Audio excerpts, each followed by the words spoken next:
like, share, subscribe. Shouts out to the Lions Den community. And don't y'all forget to subscribe to the podcast show. Link will be pinned in the top of the chat. Just name the channel who could bang with us. I'll prove that you are smoking dust. GTV Media is top notch in this game, y'all. You failures only have yourself to blame, y'all. Picket TV and a weapons make you suckers cry. Why don't you close your channel, crawl into a hole and die? Shout out to those who love our movement, no, we'll never flop until you get your mouth off LVBC. We are the underground out the job. We built this whole thing by ourselves, look in y'all. Independence start with self-preservation. If you can't take care of self, then how can you build a nation, y'all? Yup, we got that merch for the ladies and yes, we even got that merch for the babies and we got appliances and everything that you will need. We got some banging songs that make anemic haters bleed.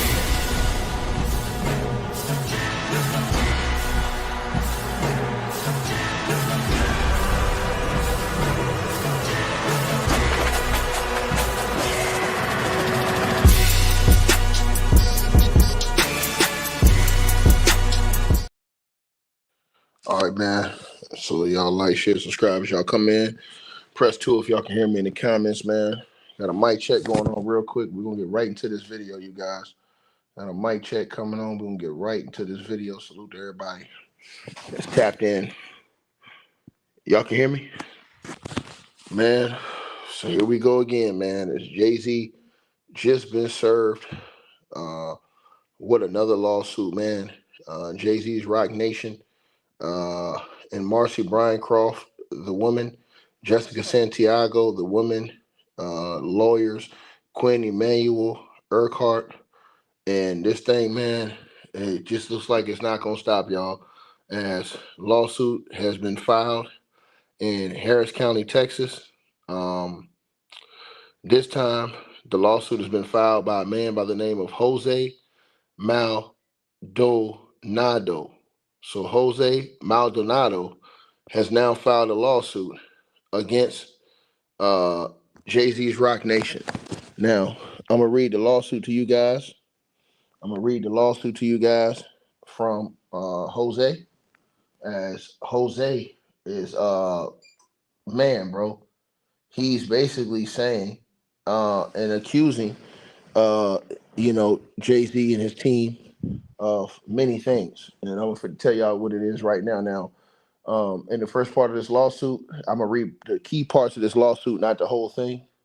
But it says the plaintiff's original petition for barratry and conspiracy to commit barratry. Now, it says plaintiff, who is Jose Maldonado, files this original petition against the defendants. You have named all the defendants, you already know. Seeking damages and respectfully shows this honorable court the following.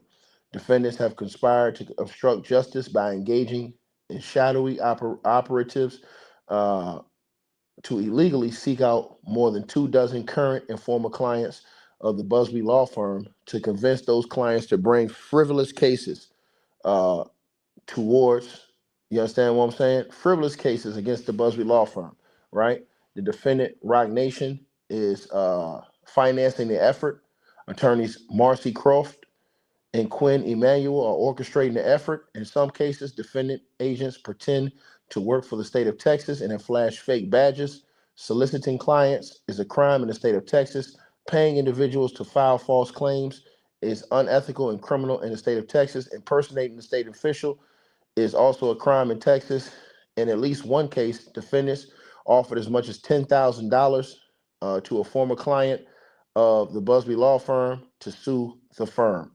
Now, before I go on to that, basically, they are being accused of, Jay-Z and his team are being accused of bribery, and they're accused of trying to get people to file frivolous lawsuits who were once clients of Tony Busby.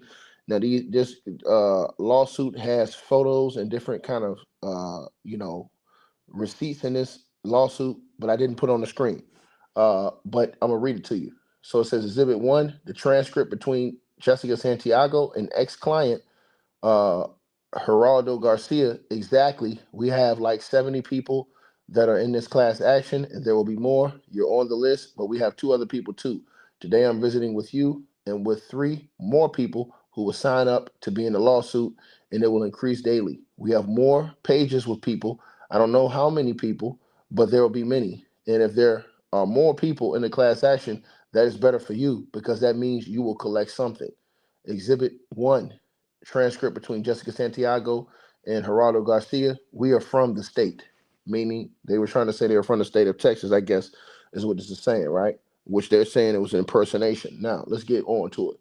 It says, unfortunately for the defendants, being Rock Nation and their aligning Rock Nation with Jay-Z, it says their agents are not very smart or careful.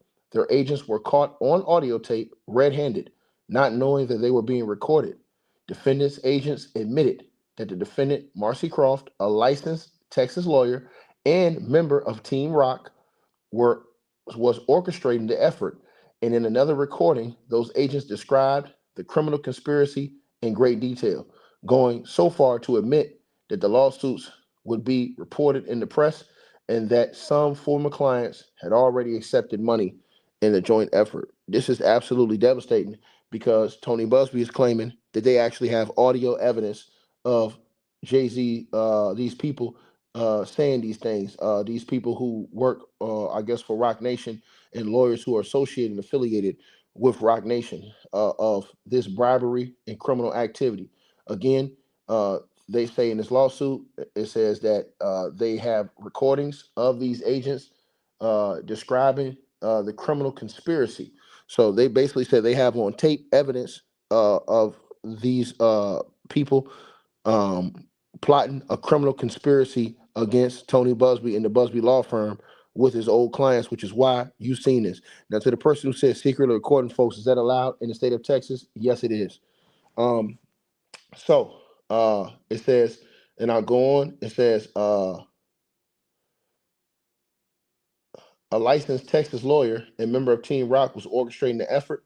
And in another recording, those agents described the criminal conspiracy in great detail, uh, going so far to admit that the lawsuits will be reported in the press, and some former clients had already accepted money to join the effort. Now, this is where it gets real funky right here. And y'all smash the like button as y'all come in. It says Rock Nation and Jay-Z are synonymous. Jay-Z is the founder and chairman of Rock Nation. At the same time, the illegal conduct described herein continues. The Busby law firm is pursuing claims on behalf of at least one client against Jay-Z in New York federal court. And as a result of that client's claims, Jay-Z sued the Busby law firm in Los Angeles State Court. Defendant Quinn Emanuel, who represents Jay-Z in both cases and who is also frequently represents Rock Nation, denied in open court and in the press involvement in the scheme described herein. It says that denial was a bold-faced lie. It goes on to say, again, due to their own sloppiness, one of Quinn Emanuel's own partners admitted as much as in a public filing, the illegal effort described here, which Rock Nation is funding. The defendant Croft and defendant Quinn Emanuel are orchestrating is intended to interfere with the Busby's law firm's ability to represent its clients. Didn't say client. Clients. That is crazy, right? That means that Tony Busby has more people coming.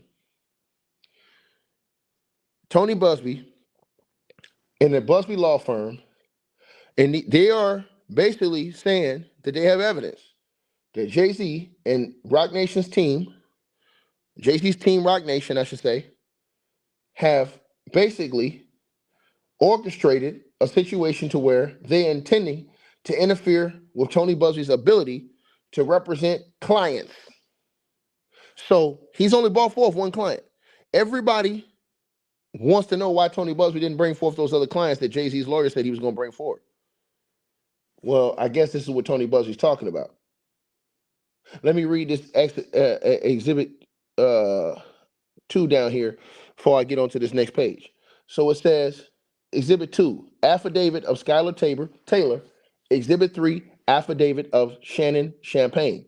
The defendants were aggressive, meaning Rock Nation people is what this is alleging. These men offered me money to sign on as a client with them. Specifically, they offered me $10,000 in exchange for signing with them as a client.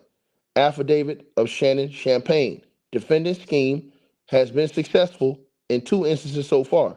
2 cases have been filed to date, both utterly frivolous and patently false. Both will undoubtedly, right, needlessly subject the former Busby Law Firm clients to fees and expenses and will result in bar action against the law firms who accepted referrals of the cases from the defendant, Marcy Croft. Croft, of course, will also be subject to bar complaints. Her conduct is despicable and criminal despite being mandated by her client and self-described benefactor, Rock Nation, right?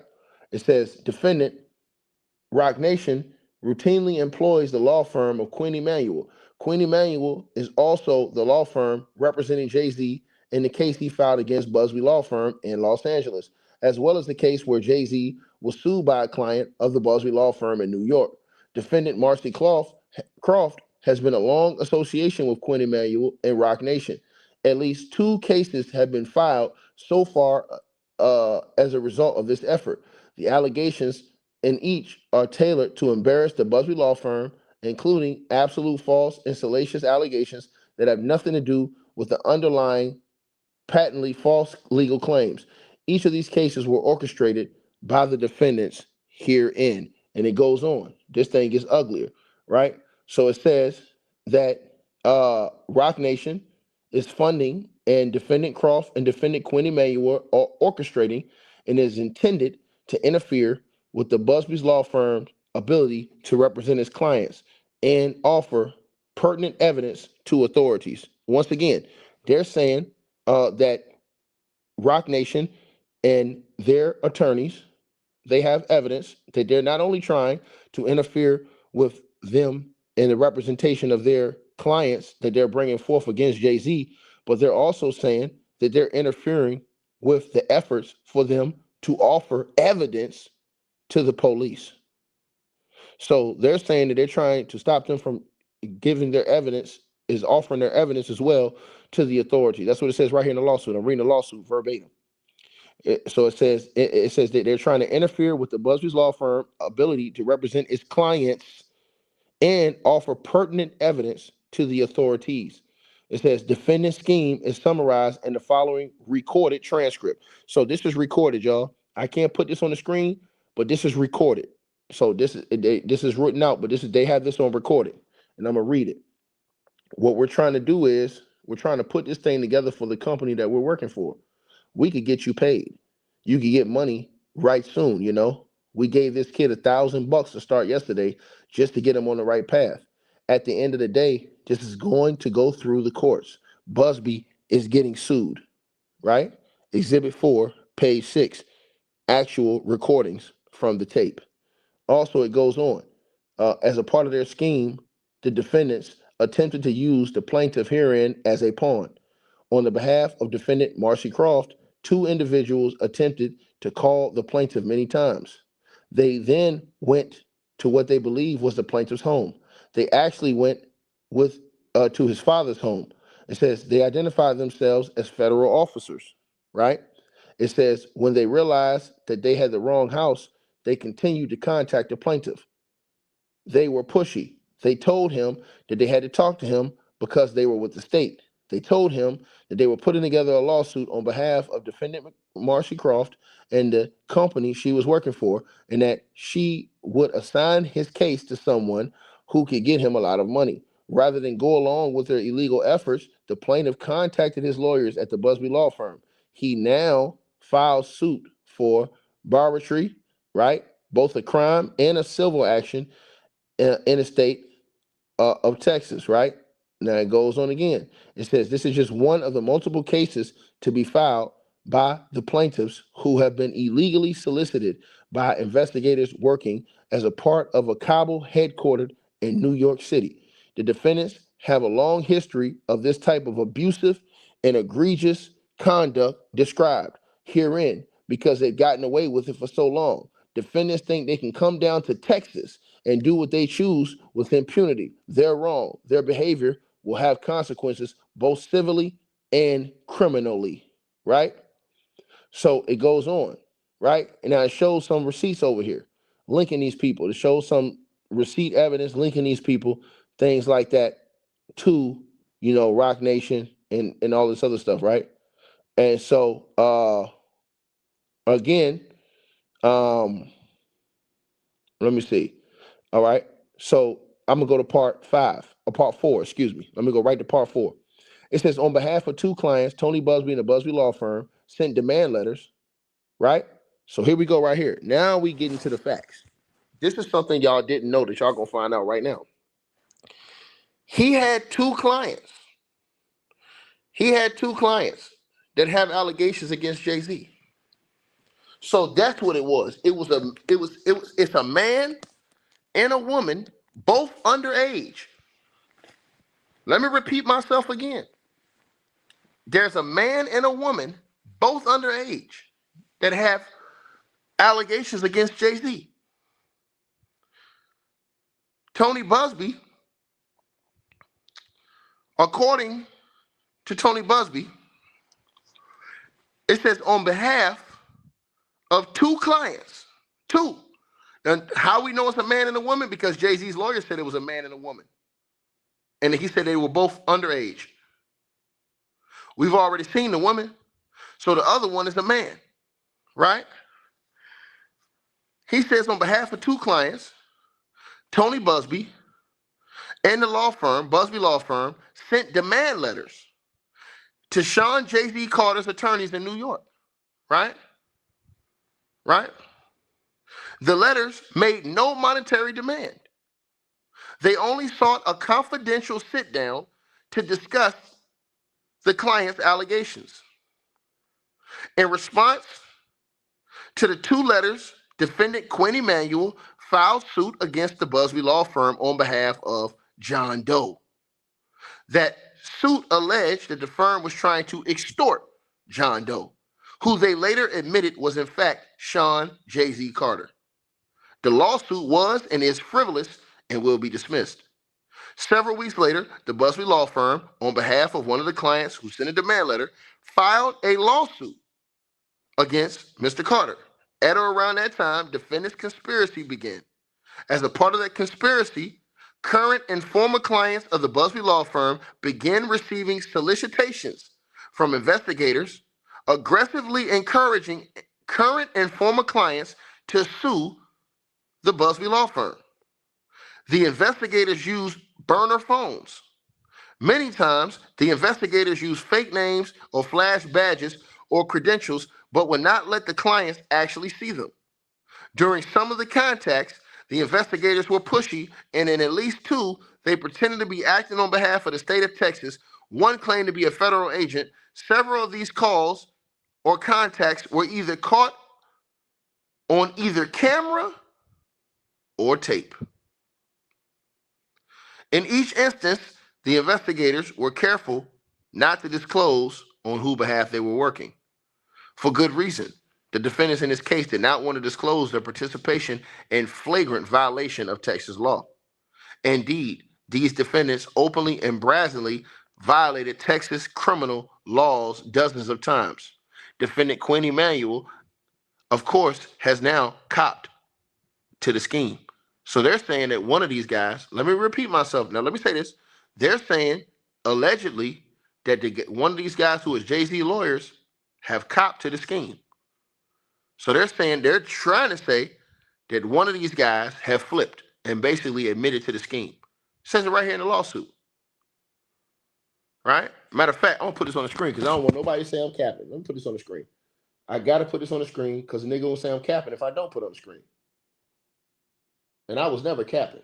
Let me put this on the screen right. I want to blow that part up right there. Let me blow that part up right there and put that on the screen. Let me blow that part up for y'all. Hold on. Make sure I get this blown up correctly. Because you can be as good as the best of them, but as bad as the worst, but don't test me.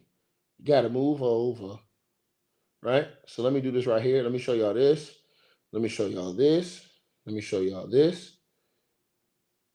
Let me put this on the screen for y'all. All right. I'm gonna blow this up. Just so they can't say, hey man, hey Tiki, you made that up. Did you make that up? No, I didn't make it up. I'm telling you, it was right here in the lawsuit. I'm blow up on the screen for y'all. Put this on the screen for everybody. Hold on. Here we go. Right here. There you go, right there. Put it on the screen for you guys. Y'all smash the like button as y'all come on in. All righty. I think that's about right there.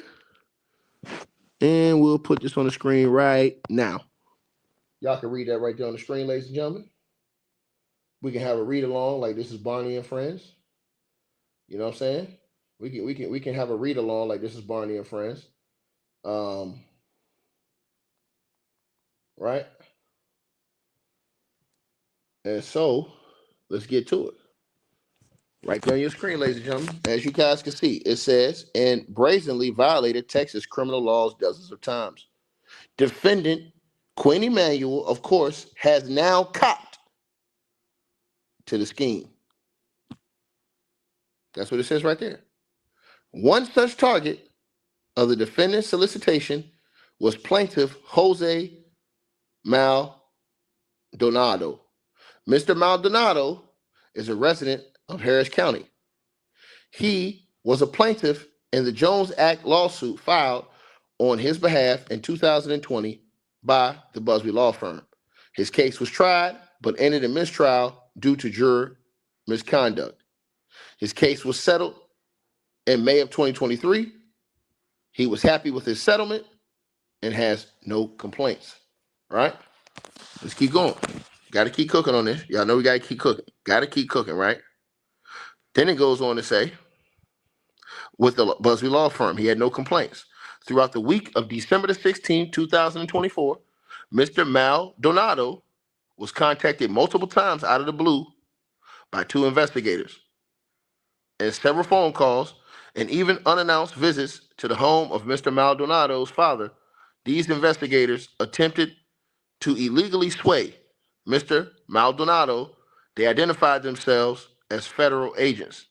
This contact was illegal solicitation and was made on behalf of and as a part of a conspiracy involving defendants Croft, Rock Nation, and Quinn Emanuel.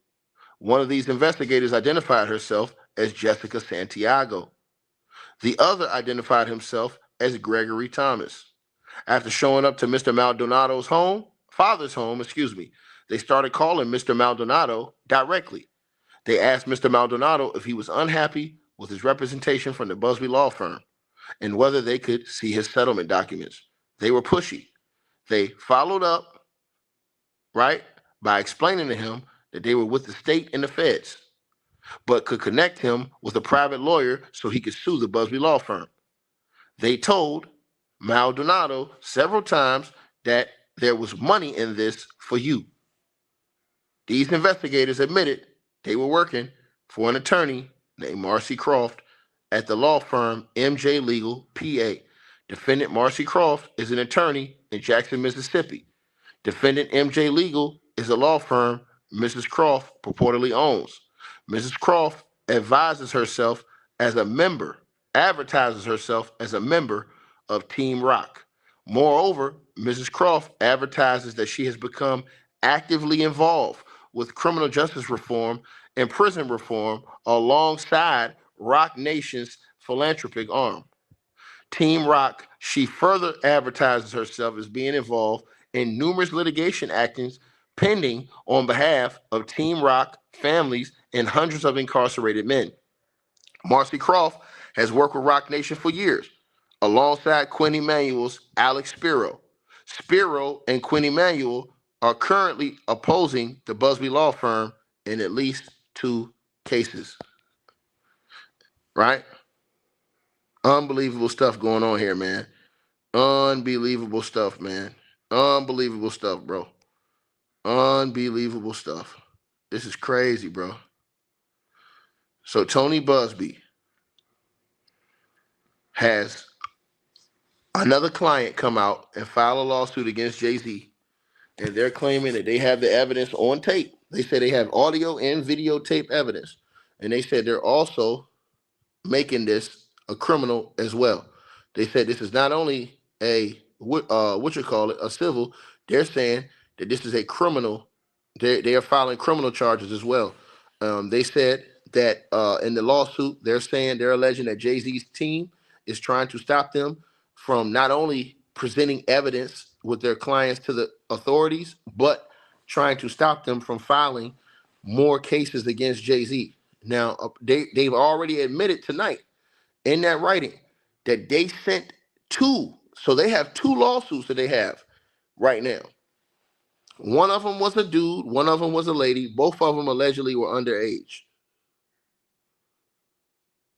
So the only thing we're waiting on is Tony Busby to drop the other lawsuit against Jay-Z that he has, because his lawyer, Jay-Z's lawyer, Alex Sparrow, admitted that there's multiple lawsuits that Tony Busby was trying to drop. And we want to see the allegations that the young man has against Jay-Z. We've already heard the allegations from the lady, and people try to shoot that down. Okay, cool. What's the allegations from the brother? What is the man saying happened? That could be the most damaging one out of all of them, because everybody was key imp on shooting down that first girl's allegations. But Tony Busby, for some reason, has held those other allegations in his back pocket. He did not unleash those at the same time.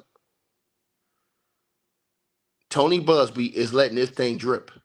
And I'm telling you something. I think the reason why he's held on to that other one is just because he wanted to make sure he was pushing this first one. And I think that here's the tough part right here. Does Tony Busby's second accuser have holes in his story? That's going to be a big thing. That's going to be a big thing. Why is Tony Busby holding that second one so long? Why is he holding that second one so long? You know he didn't put the main one out first. He had to put he's going to put the main one out second. Who is the man that Tony Busby has that's suing Jay-Z? They know he have it. Spiro and all those guys know he have it. And remember, Tony Busby didn't get any lawsuits until he went after these guys. So nobody had any allegations against Tony Busby until he started going against these big dogs. Right? Then all of a sudden, allegations just started coming out the blue. Tony Busby has a man with allegations. Jay-Z's lawyers admitted that in the writing. They said Tony Busby has both men and women who were underage, purportedly, who are coming forth with salacious allegations, which Jay-Z's team said were all false and fabricated allegations. But the question is, what is the male going to allege that Jay-Z allegedly did?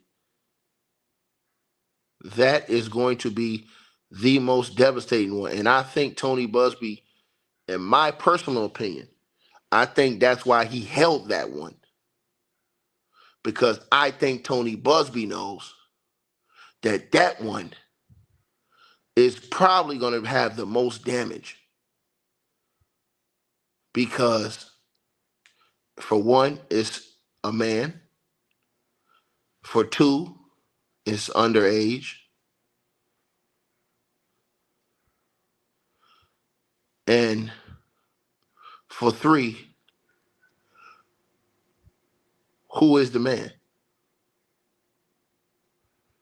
Who is the man that's coming forth with those allegations? That is a real question, ladies and gentlemen. Who is the man that is coming forth with those allegations. I repeat myself again. Who is the man? Who is the man? Who is the man that is coming forth with these allegations against Jay-Z, Sean Carter? Jay-Z's lawyer said it in the writing. This is not me saying this. Jay-Z's lawyer said this. I have the paperwork. I have that paperwork. I never erased that paperwork. I have the paperwork where Jay-Z's lawyer said that. In fact, if I can pull this paperwork,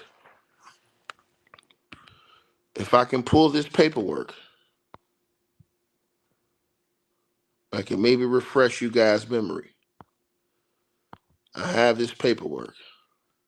And in that paperwork, it said without a shadow of a doubt, Jay-Z's lawyer said this.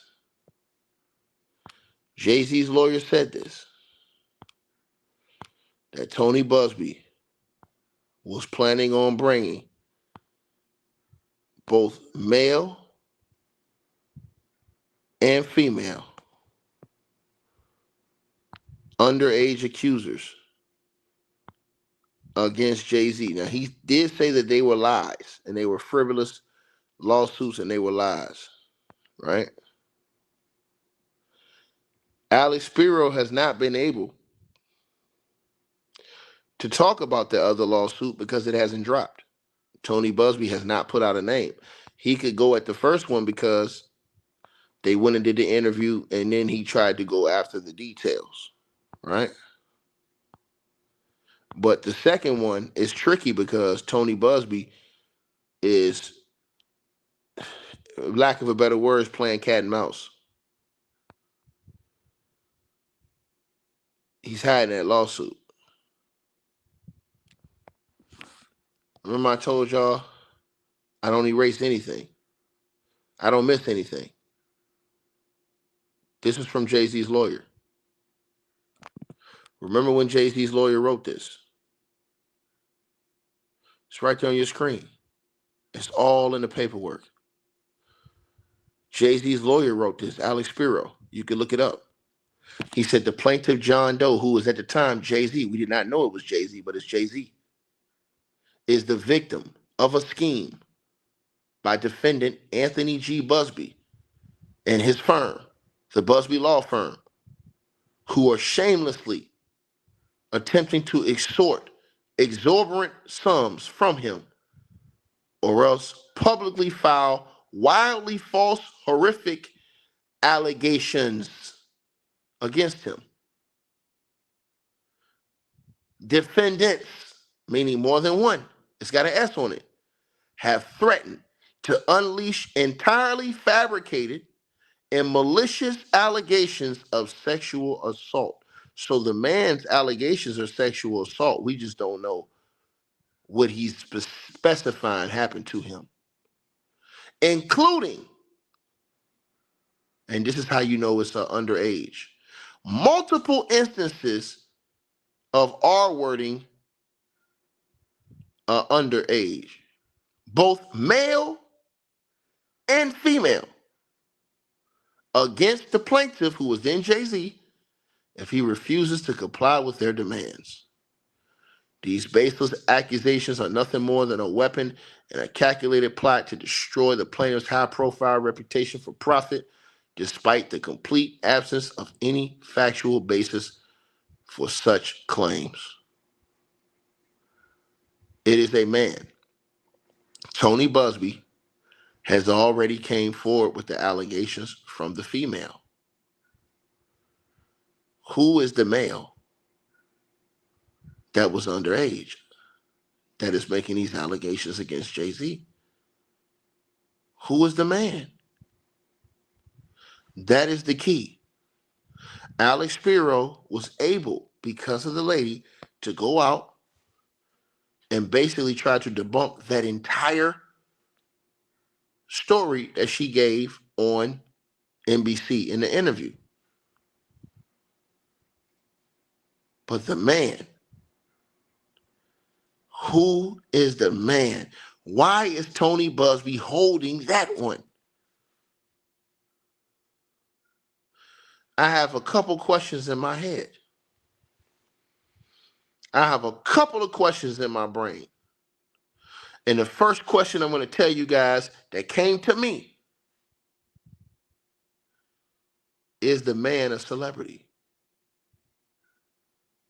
Was the male a celebrity that was underage at that time? That is the question. Why would Tony Busby hold that? That is the real question. The reason why I said, is it a celebrity? Because we already saw in one of the lawsuits against Diddy, one of the girls was married to a professional athlete.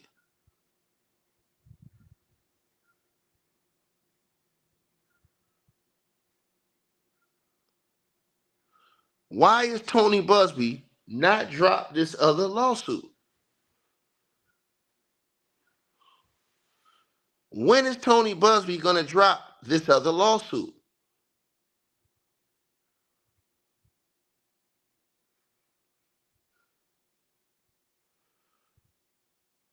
Jay-Z is innocent until proven guilty in a court of law.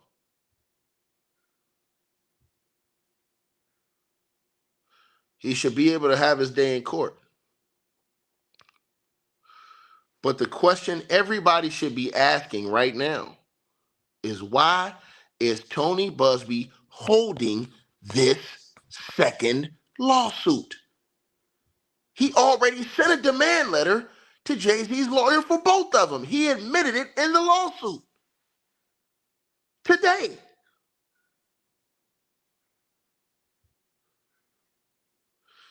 But he only dropped the woman's.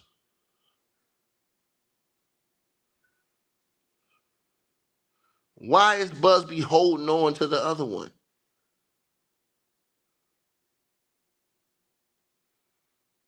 It's just like he's just playing a mental game and making the opposition. It's like Tony Busby wants them to panic and completely crash out in front of the public.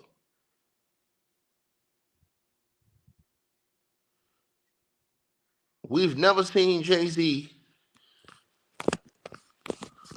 out here in the forefront. Like, we've never seen him like that before, ever. We've never seen him in the forefront like that before, ever. Where he's been out here actively statements. Never seen it. Never seen it.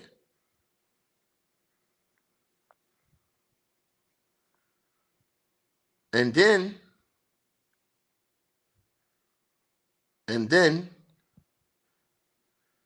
I heard Lord Jamar. And Lord Jamar said this on the Art of Dialogue. This is what the Lord Jamar had to say on the Art of Dialogue.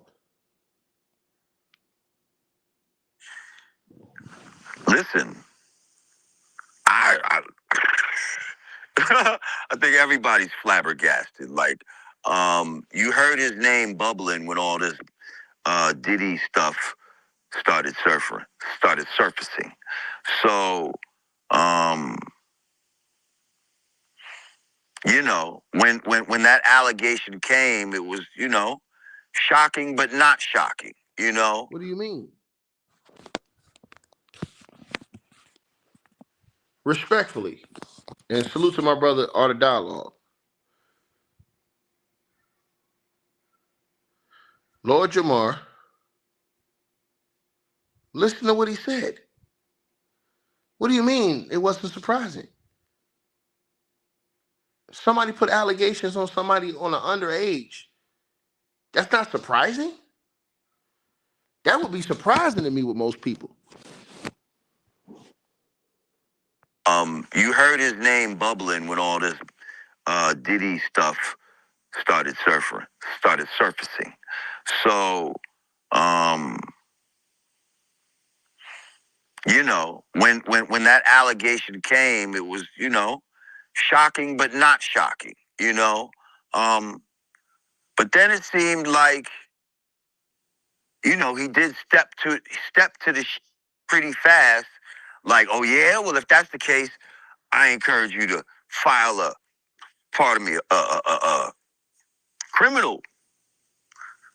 criminal case instead of a civil case. You know what I mean?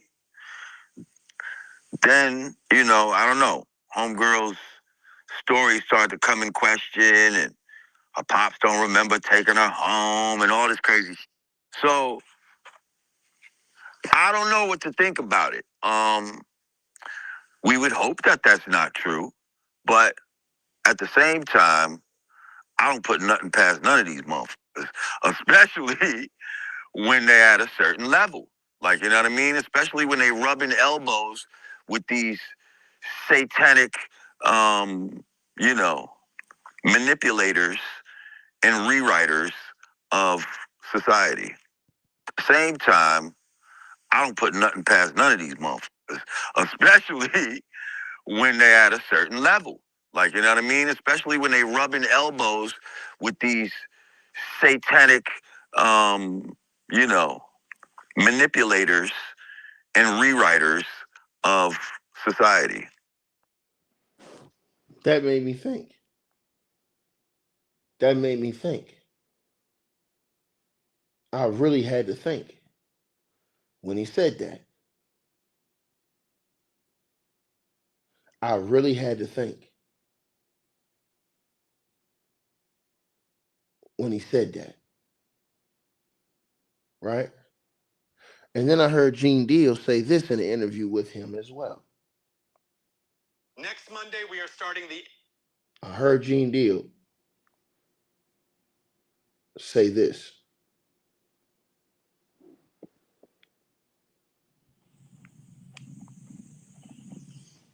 From your point of view, because I know you heard the statement that, you know, Jay lawyer came out with about how he wasn't really friends with Diddy. From your point of view, was they really friends or no? How close was Diddy and Jay-Z? They was close enough that they wasn't playing basketball, they wasn't playing baseball, they wasn't playing football, and they wasn't playing hockey or soccer for Diddy to come on stage, pat him on his ass, and then make the statement to people in the world that can't nobody call me Sean but Jay-Z. Now, I don't know what kind of statement, and I can't say, I wish I could say half a homo, but I know I can't say it. But I don't know what kind of half a homo that is. And you trying to say that you're not close to somebody. You coming on stage, patting them on their ass, and then you making a broad statement to the public, can't nobody call me Sean but Sean Carter. And I heard Jay-Z said the same thing about them. But they were so close that they had matching white girls together. Because when they used to see each other, they used to say, yo, how your skinny white girl doing? He'd be like, yo, how your skinny white girl doing? So I guess that's a certain type of closeness. I ain't know anything about that, man. I ain't know about, you know, Jay touching his, you know, ass. So I got to go see the video. I ain't hear about that. Come on, man. Everybody's seen that. 50 even pointed it out. Excuse me. When they was in ATL on stage. Remember when 50 bum rushed the stage with them? Yeah, I think I recall that. When Puff came on stage, first thing he did was pat Jay-Z on that. But I forgot. That's your favorite rapper. Hey, him and Pockets 1A, 1B. But what's your issue with Jay, man? I didn't know you had an issue with him. I'm never a fan of somebody that I was gonna knock out. And then we was at the it was me, him, Ashley Kushner, Puff and them. We was all at the next game together, and he didn't even remember none of it. I don't expect him to remember, but I remembered. You understand? And he told Puff, he said, "Yo, Puff, yo, I heard about that nigga Gene right there. That nigga Gene got a mean left. Oh, he said, that nigga Gene a knocking nigga out. Then he gonna come up to me and say, man, you look like, man, you a turn nigga ass up." And I said to himself, I said, yo, no Diddy. Pause. Whatever. I said, he don't even remember. I was about to knock him the F out. He didn't even remember. He said to me to Laura. But that's how these guys are, man. They'll cause situations and cause problems, and then they'll forget what they done because they on a whole nother atmosphere. You know what I'm saying? A lot of shit that he did, you got to understand, you know, like, now he'll say that they're kids because he's raising kids of his own. You understand? But how would you like it that if Blue Ivory, 15, 16 years old, 17, 18 years old, dating a nigga in his early 30s? You're not going to go for that. No matter what she came through in Hollywood. But you got to understand, guys who was around there, we didn't know Jay-Z them ages. We didn't know these cats' age. You know what I'm saying? They wasn't having no beards and nothing like that. They was wearing low cuts. You understand? Clean face. I would have never believed when Jay was coming around the block, scooping up the young girls and stuff like that he was 30 years old. You understand? Clean face. I would have never believed when Jay was coming around the block, scooping up the young girls and stuff like that he was 30 years old. You know, I would have never believed when Jay was coming around the block, scooping up the young girls and stuff like that he was 30 years old. You know, if they 17, 18, 16 years old, and they 22, you thinking they 22, 23, something like that, 24 years old? They mom and them need to check them. They daddy and them need to check them. But that's not that far off. But for somebody to be 30 years old in their 30s and they dealing with kids 16 years old, 17, 18 years, that's a problem. That's an issue. And now he see that because he's raising kids. And he got a young daughter. I think he got another daughter that he didn't claim, and now he claiming them. These cats was doing a whole lot of stuff that people in the industry won't speak on.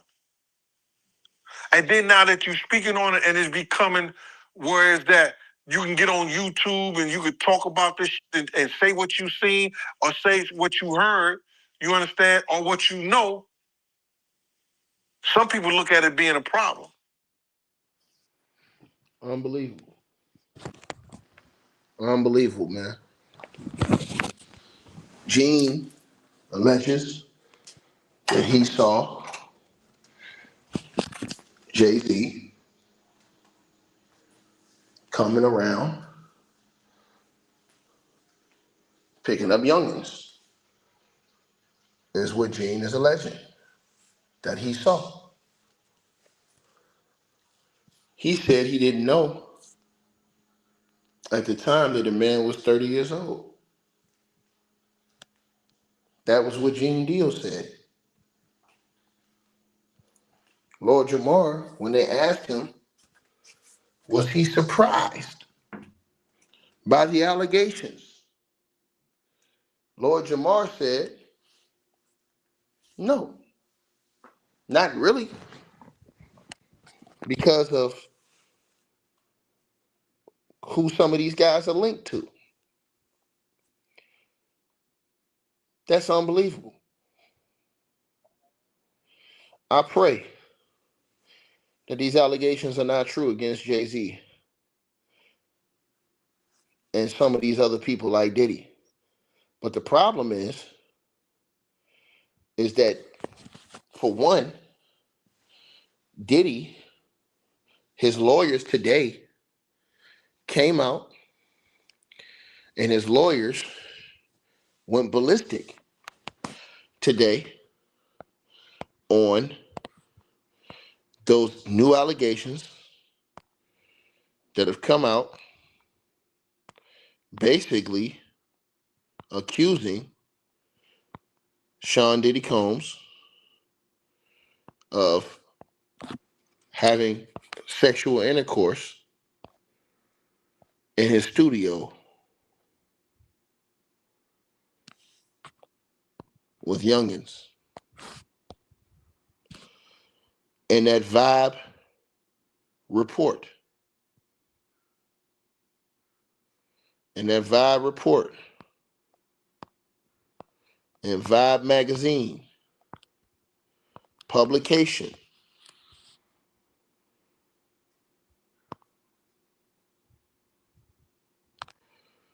one of the people from Diddy's inner circle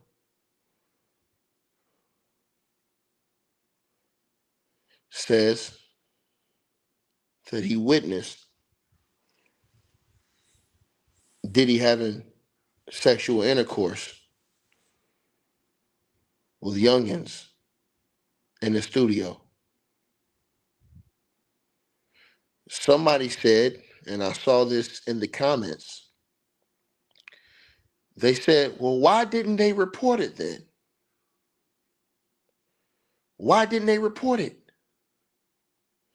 And I saw another person respond to that statement. Why did they report it? And another person responded and said, because if they reported it, they probably would not be here today. They'd be beaten to a pulp. Diddy's lawyers and his team vigorously deny these allegations and have been blasted the documentary that is set to come out in 1 week from today. In 1 week from today. 1 week from today. Less than 1 week. In 6 days. 6 days. For some, 7 days.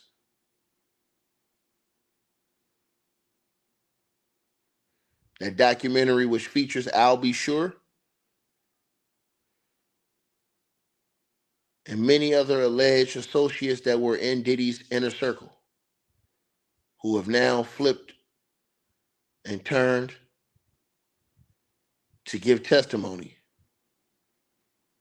And best believe the fact that that person testified in this documentary that he witnessed that type of crime and they kept him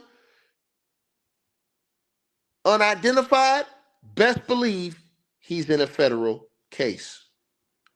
Meaning he's a witness in a federal case. And that's the reason why, another reason why they didn't show his identity for his protection as well. Because that is a case. So I'm pretty sure, 1,000% sure, that they already grand juried that person. The same way they grand juried the other dude that claimed he saw those tapes. Alleged tapes.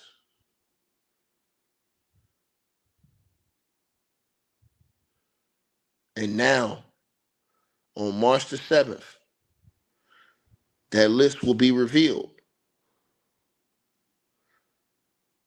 As the police go around making arrests, the feds, I should say, making arrests in connection to this case. And I would bet my money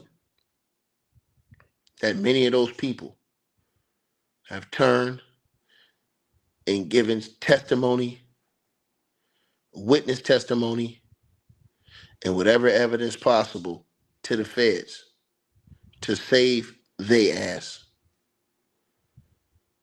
because many of those people who are in that workforce, who are in that inner circle, they don't want to do no Fed time. They don't want to go to prison, man. They have lives, they have families.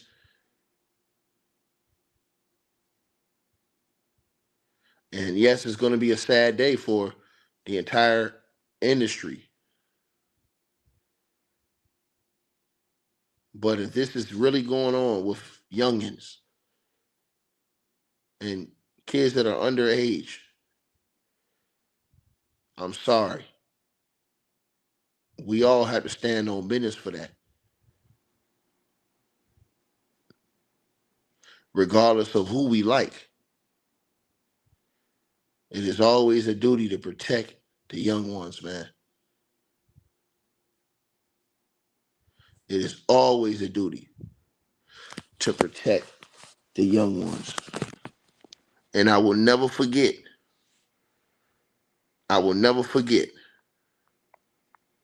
Right?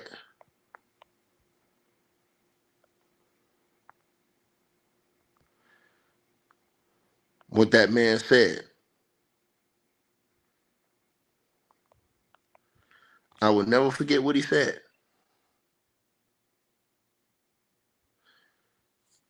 And you say, what man are you talking about, Ticket?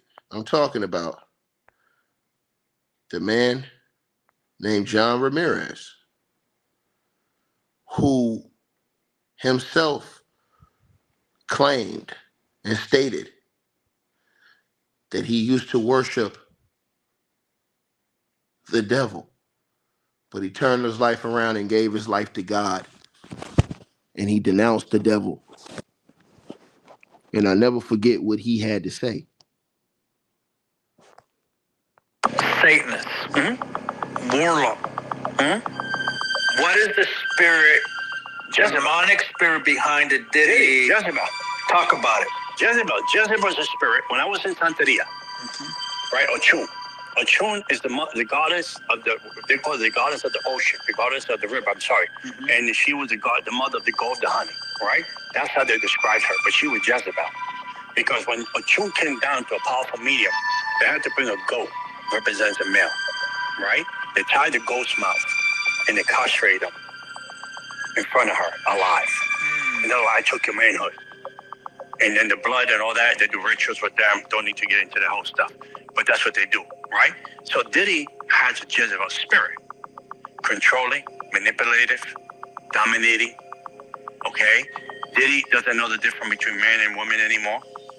All these men that he slept with, all these men that he did, took the manhood, was to take your manhood. To make you, what he made him after he took the manhood, he made him an Ahab. See, that's what the devil's doing. The devil said, these are the contracts, fulfill the contracts, all these contracts, and I give you all this power. Right? Did he fulfill the contract? The contracts are done. There's no more contracts to fulfill. Whether in the politic world, the movie world, the sport arena world, he did all the bidding. He did all the bidding. And you got people that, LeBron James, according to the situation, got name tag on. I'm not gonna tag some man's name on my body. Yeah. That means ownership. Ooh. The devil tagged you to say, I own you, ownership. Okay? He has ownership. All these other actors and movie stars that he took your manhood. The freak off party, it's not a party. It is transfers of spirits. So you open your body to the drugs that's going on there.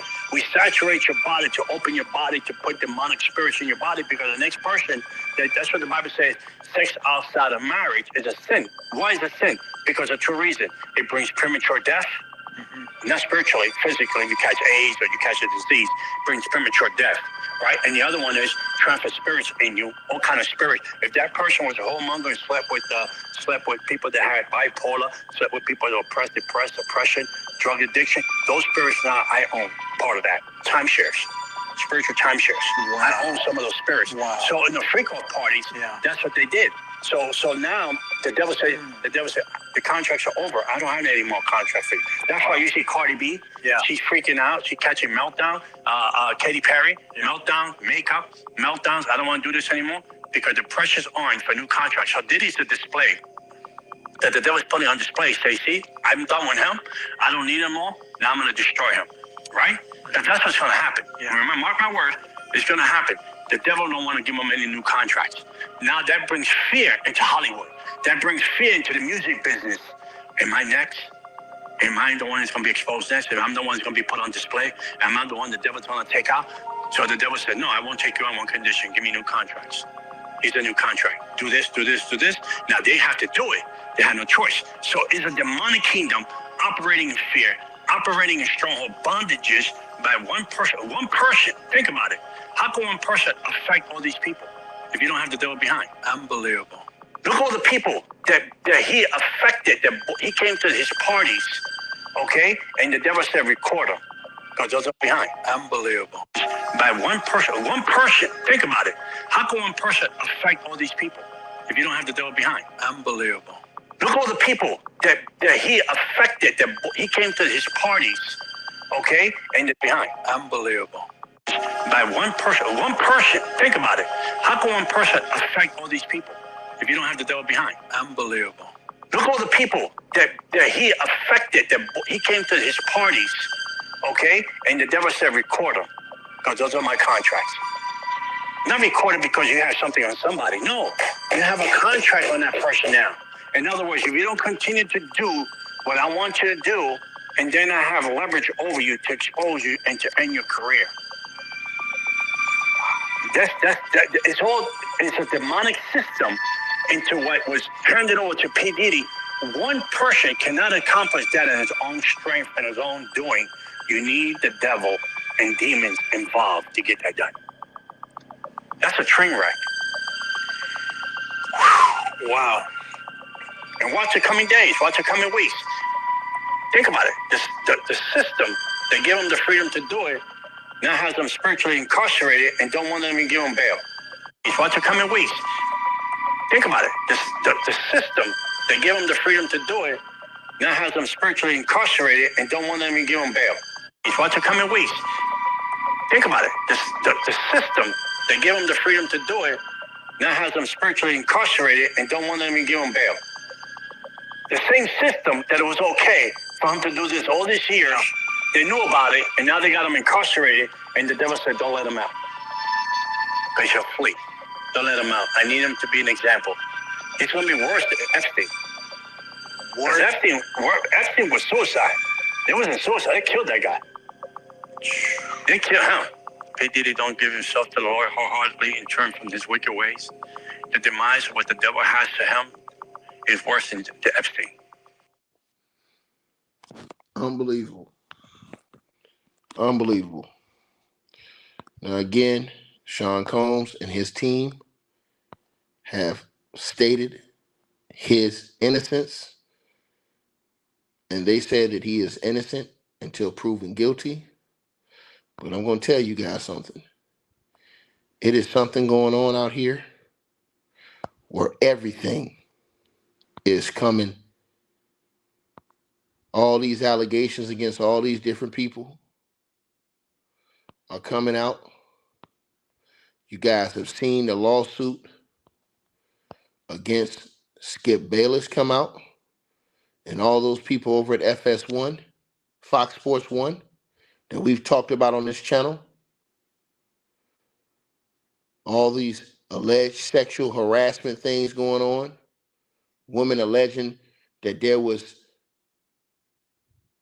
cocaine being supplied to the Fox Sports employees and staff in that lawsuit she filed, where she claimed this in the lawsuit. As you can read it right there. Number 45, on information and belief, Mr. Diaz, Bobby Diaz, she claims, openly gropes, harasses, and is inappropriate with women at Fox.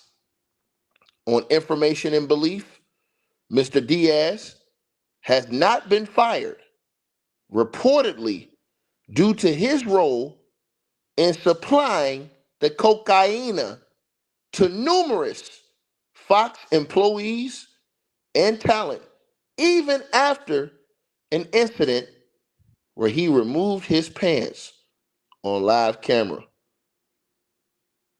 Unbelievable.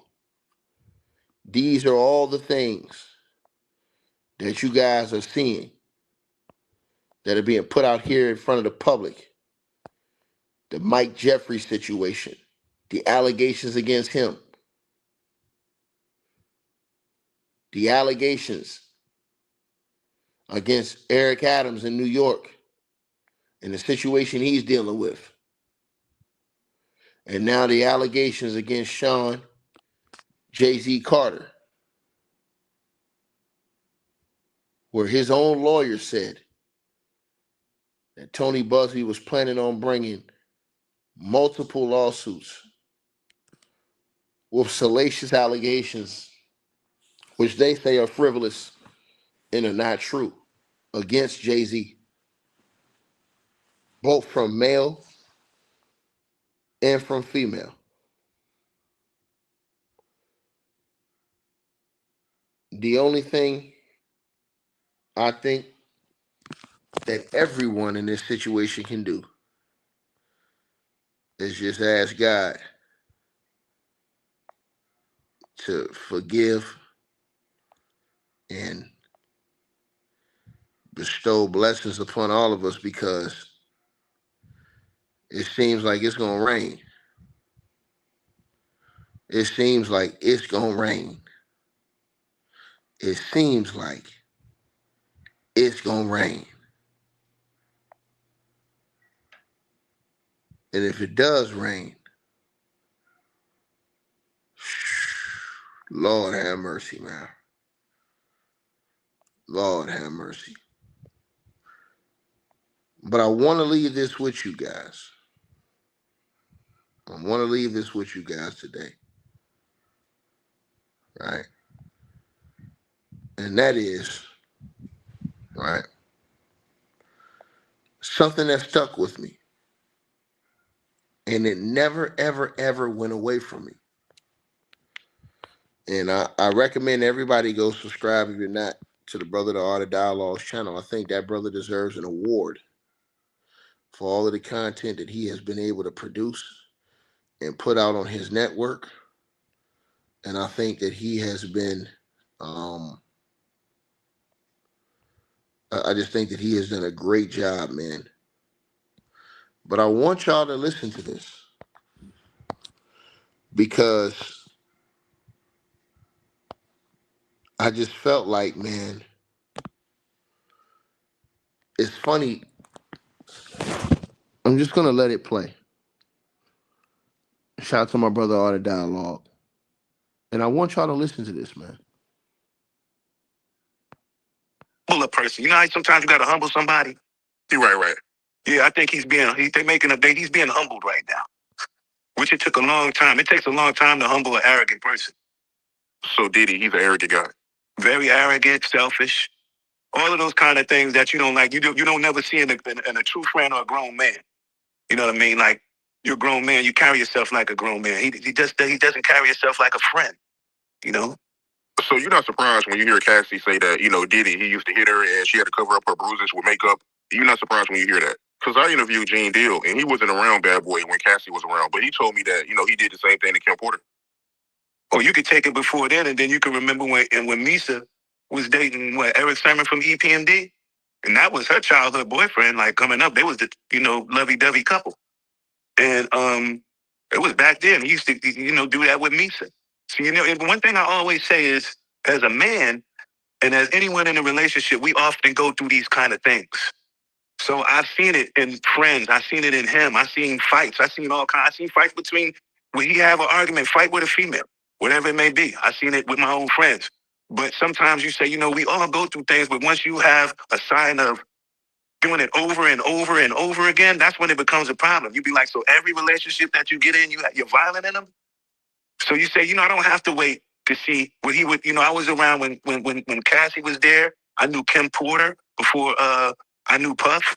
I met Misa, but, it was a history. When you have a history of the same thing, man, it becomes a problem.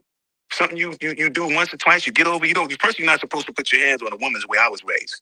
And the only person that really put their hands on women really is people who have men who have feminine traits. So, you know, it really takes a coward to put his hands on a woman. So, you know, a man is so strong enough, we can just walk away. You can do, there's so many different things that you can do other than get upset, put your hands on a woman. But that comes from a man who's not quite a grown man. It's still a boy, like a bad boy. And speaking of Kim Porter, because you knew Kim Porter, is it true that Diddy broke her nose? Bust her nose, man. You know, but it was all, you know, insecurities. Anytime a man would go out his way to wiretap someone's phone or put taps in their homes just to monitor their conversations, that's a sign of insanity. So when you see someone doing that, you can imagine everything else they do. What do you think he's going to do if he found her on the phone talking to someone and feels that she's cheating on him or somebody sleeping with his girl? What you think he's going to say? Ooh, I caught you. Ooh, I heard this. Nah, he's going to come in with the, you know, it's going to be a fight. But that's something that you've seen from the inside. When you're on the inside looking out, it's like looking at Blueface and his girlfriend always arguing on TV, they toxic relationship. So when you're on the inside looking out, you don't really see them like fighting. You just be like, they tripping. This is their relationship. It's been going on like that with them for years. So usually when you notice Puff was in those kind of violent relationships with his females, this been going on ever since 3 years. This ain't just something that just happened. This ain't the first fight. It ain't the last fight. You know? Yeah, I noticed all. I seen a lot.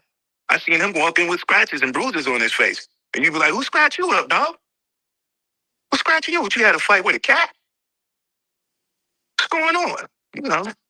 So he put his hands on females, put his hands on producers, executives. That's just his. I guess that's what the whole name Bad Boy comes from.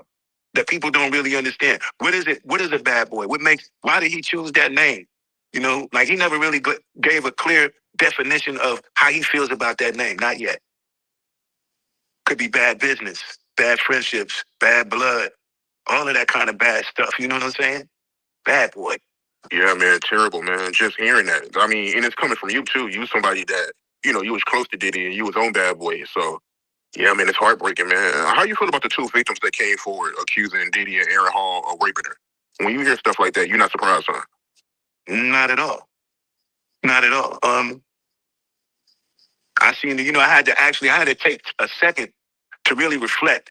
And I wanted to, you know, did I see these kind of things in his actions when I knew him or when I was around him?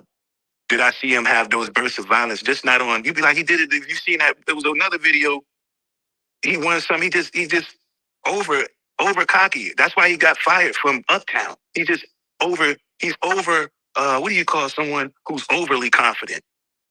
To the point to where it's called arrogance. Right? He's arrogant. Nothing wrong with being arrogant, but when you're arrogant and you do it in spiteful ways, then so when I seen that and I reflect, and I'm like, man, I do remember seeing him be being physically violent towards females. I seen him be physically violent towards producers, other record execs, you know, even artists. Always those kind of stories, man. But you know, those stories are seen from the inside out, not from the outside in. So it's just like, sometimes you can tell, you know, as a man, you'd be like, look, we're going to need a fair one or we a one-on-one, a fair one-on-one. And we fight as men so we can come to we can come to a resolution, right? So sometimes we fight as men, but you know, you see that sometimes they fight, they keep fighting. They fighting with women. They fighting with people. They fighting with love. They fighting with they self. I seen him fight with his own self. I seen him be violent to his own self. Forget anybody else. I seen him beat his own self up. Wow, what you mean by that? Meaning you putting yourself through so much stuff. You beating your own self up. You bringing yourself down with whatever kind of things you need at that time, whether it be alcohol, whether it be pills or whatever it is that you need. Sometimes people get addicted to pills. And when they get addicted to pills, you know, that it alters the ego. All of that kind of stuff, devices. I seen it all, man. You know? And you said that you seen him get physical with his own artists? Meaning like producers, mainly the hitmen. Mainly the producers. And what I mean by physical, it'd be like sometimes it might be a physical fight between him and someone else. And you say, you know, wow, you're fighting even with your own artist. You're fighting when you go home. You fighting with people in your office. You fighting with your girlfriend.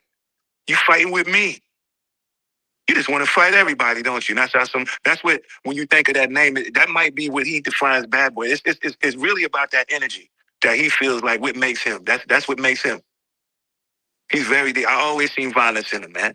Not only so we could say females, yes. I seen him violent with women. I seen him violent with dudes.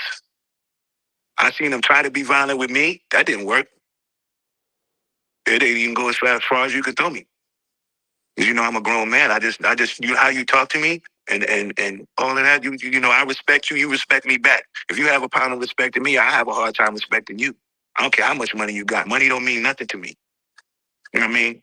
Right. So I want to backtrack to a comment you made earlier. You said that Diddy, he was phone tapping Kim Porter phone. Can you go more into detail about that? Yeah, but it was the other day they just did a whole thing with the girl that he was dating was the one that was putting the wiretaps and all of that out. It was a clear case. She came, hey, I was the one who was doing the wiretaping and all of this, right? The tapping. So I knew about this before she came out and said that she was the one that was doing it. I was sitting there like, damn, he know everything she doing. He know a conversation. I'm sitting there like when I'm sitting there right there next to him when I'm hearing them saying, this is what Shakira Stewart was saying to Kim Porter on the phone that made him mad. That made him so mad at Shakira Stewart when he went to L.A. Reid party, hit him with the chair. You don't think if he hit a man with a chair for dating this girl, you know, they're going to have a fight at home too. You know what I mean? That's why, you know, they say he busts her nose up on the boat. And have you ever been to San Tropez and see a brother play?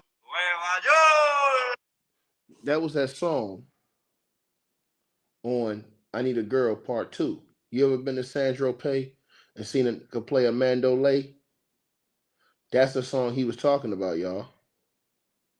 Think about what he said one more time. Remember that song? Dun, dun, dun, dun, dun, dun, dun, dun, dun, dun, dun. I Need a Girl Part 2. You ever seen a brother play a mandolay? Listen to what he said. He busts her nose up on the boat. And have you ever been to San Tropez and see a brother play a mandolay? Remember that was in his song? I need a good woman next to me. So then it happened in San Tropez? Like that island. And then he bust her nose. They she said, they tried to make it seem like she slipped and fell. She slipped and fell and broke her nose. Nah, the truth was she slipped and fell and landed on his fist. Yeah, but that's what happens when you put your hands on females. I don't really have much respect for a man who's physically abusive towards women, man. I kind of think they be kind of suspect. I'd be like, man, you know, girls fight girls. Men fight men. Men fight big problems. Women ain't one of your problems you should have, you know, especially if you got money, you rich. How you going to be rich and still beating your girl up and you rich? Come on, man. Kid, you rich. You're supposed to have everything you want. Go ahead. Let's. Speaking of suspect, because you made a few comments about, you know, Diddy being suspect. Is he? Is he suspect? Is he in the men or? To me, just getting naked around another man is suspect. Because how do you sit there and look, you butt naked, him and Aaron Hall sitting there, what they comparing meats? It's like, come on, that's suspect right there, right alone. Because you'd be like, I'm not going to sit here and make love, because even though we could label it having just sex, I was never the kind of person that just got off into having sex. I was into to making love. You know what I'm saying? The art of that. And hold on, y'all. We got to stop that right there. That's crazy. He literally said, yo, what you and Aaron Hall doing sitting butt naked beside each other? Y'all comparing meats? That's crazy, bro. But the craziest part is Aaron Hall said this. He said it and on a national platform. Aaron Hall on a national platform. It's all over online. He said, yeah, they seen my thing. They seen it. I showed it to them. They know how I get down. He said it. I'm sitting there like, this is crazy. He literally said that them dudes seen his beefcake. Yeah, they seen my gun. They seen my beefcake. They seen it. I showed it. They saw it. They know how I get down. I said, what? More veracity to what Mark Curry is saying. And not the Mark Curry from the acting. The Mark Curry from the music. Comparing meats? It's like, come on, that suspect, other man is suspect. Because how do you sit there and look, you butt naked, him and Aaron Hall sitting there with they comparing meats? It's like, come on, that's suspect right there, right alone. Because you be like, I'm not going to sit here and make love, because even though we could label it having just sex, I was never the kind of person that just got off into having sex. I was into to making love. You know what I'm saying? The art of that. And I never made love to a woman around another man sitting there watching masturbating. You know what I'm saying? So maybe the whole everything was just wrong. Just the whole even getting naked around another man and still be having the ability to stand erect. Something's wrong. My joint is shriveled up just like that. You be like, what's wrong? What the fuck is he doing? What's he looking at? You said he looking at you. Oh, come on, man. That's very suspect. It's very. I don't get off. I could never get off by seeing another man sleep with my lady. Because if that's not my lady, then. That's what you know. Once you get that money and then you lose that respect, first you got to think about this: is he sleeping with the help? He's sleeping with the help. Now you did this to your artist, bro. This is somebody who came to you to ask you for an opportunity to help them grow to become something. And you're sleeping with your artist. Number one downfall right there. You're sleeping with the help. And then what makes you want to sleep with the help? Control. I just want to have total control over this individual. I want them to know that I'm the one that's over them. I'm in control of their soul. I can make them. I can get them money. I can take them and show them around the world. And still. Bro, this how you know he ain't capping. This is the same situation that Skip Bayless and them being accused of. This is the same situation that Skip Bayless and Charlie, this guy right here, Dixon from Fox, are being accused of trying to force that woman on the right-hand side of your screen. She's accused Skip Bayless, the superstar sports anchor, of propositioning her and basically offering her money and favor in return for sexual favors. She's also accused him of improper hugs and kisses, pressing his body up against her chest. All of these things, she accused this guy, Charlie Dixon, who, where's the outrage for this guy right here? I have no idea. You guys don't care about those videos, though. I did about 3 videos on that today. I know y'all don't care about that stuff. And this guy right here, he's been accused. This dude is married and have children. VP at Fox Sports. He's been accused. She said he straight up groped her on the right-hand side of your screen. Grabbed her behind, she alleged. And she says that she told the other girl, who she does the hair for over there, Joy Taylor, what happened, and said that this girl allegedly told her to get over it. They got power. Get over it. And then she accused this girl right here who works on Fox Sports. She accused this girl, Joy Taylor, of sleeping with this man to get her position. And then sleeping with the man on your left, Emmanuel Acho, who's supposed to be a devout Christian man. Right? These are all the... So when he says this, Mark Curry, in the Diddy situation, it doesn't seem like it goes too far off from some of the other allegations that are floating around here. When he says that I saw Diddy beating himself up, it took me back to think about that infamous video where he just slamming the phone and going crazy. Now, I don't know what that significance of that video was.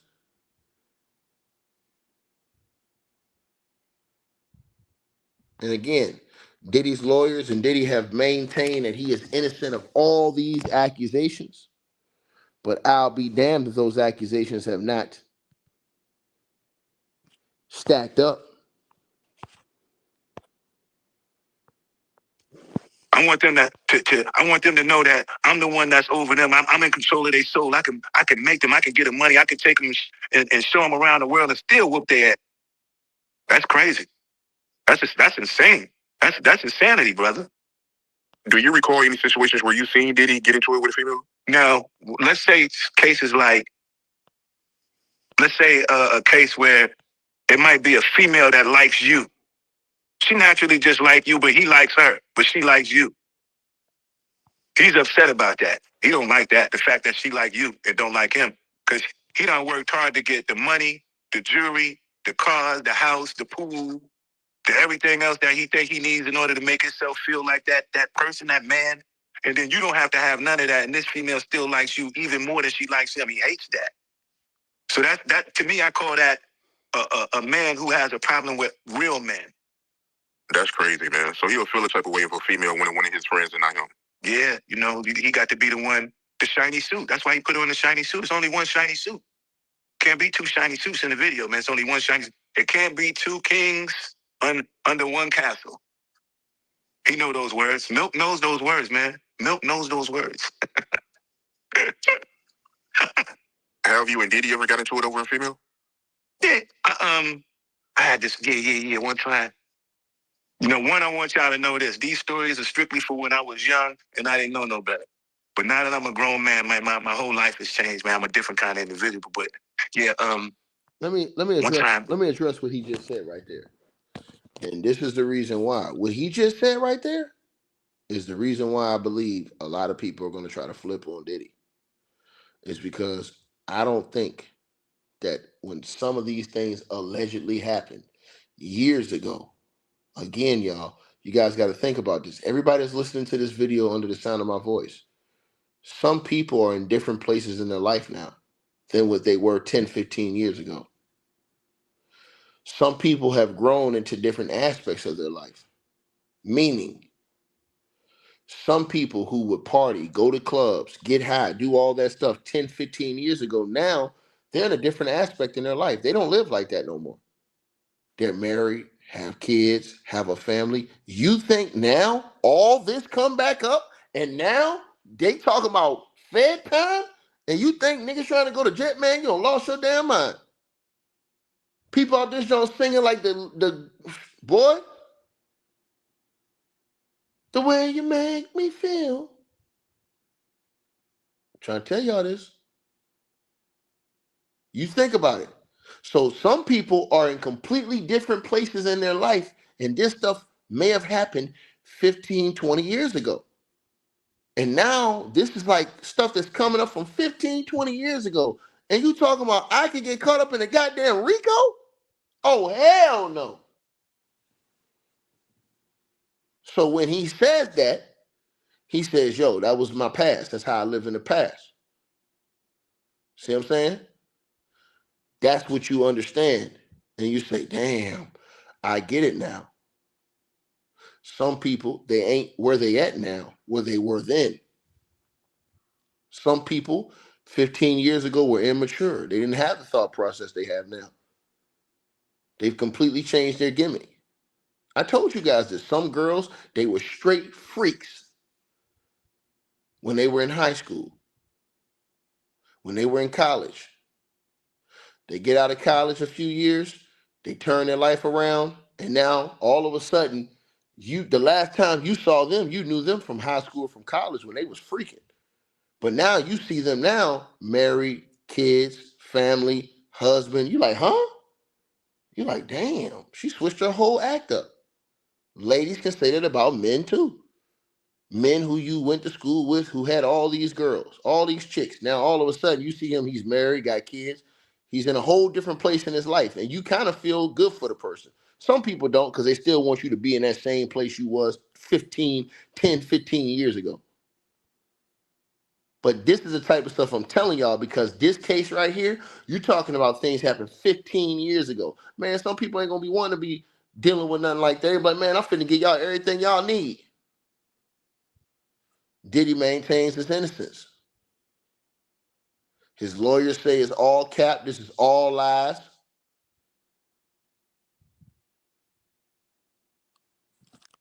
I mean, a couple of times. Or even the dancers. Like he had the dancers used to come do the tryouts. They be showing up to the tryout room and all of this. I'm like, yeah, I'm going there. So I'd be like, ooh, look at her. That's the one right there. So I go get the baddest ones, because plus all of the females naturally like me. I don't know what it was, but I knew they naturally like me, and I felt it because I like me like that too, right? So he'd be like, yo, the girls, if it was one girl, can I tell a long story? You want me to short story? No, go for it. Go for it. All right, I'm gonna give you the long story. So I seen this girl in the club that was a background dancer. She's in the Club Cheetah one night. And I went to the club and I seen her with Mario Winan hat on. So I said, where's Mario? She said, oh, he's not here. He stayed at home. I said, who you in here with? She was like, I'm by myself. I said, where you going? She said, I got to get on a flight in the morning and go back to Canada. I said, okay, well, where you going to stay tonight? She said, well, I don't have no place. I said, want to come back to my place? She said, yeah. So we went back to my place and then we had a lot of fun. I'm talking about a lot of fun, a whole bunch of fun. So then we go on, she going on tour. We going on tour to Jamaica. She come to the tryout, boom. So she like, boom. She like, at the end of the tryout, she like, I said, where you staying at this time? She say, well, I'm here from Canada. I ain't got no place right now. I said, want to come back to my room? She said, yeah. So we had some more fun. So we get to the tour and Puff come up to me. He said, hey, Mark, I want to ask you a question.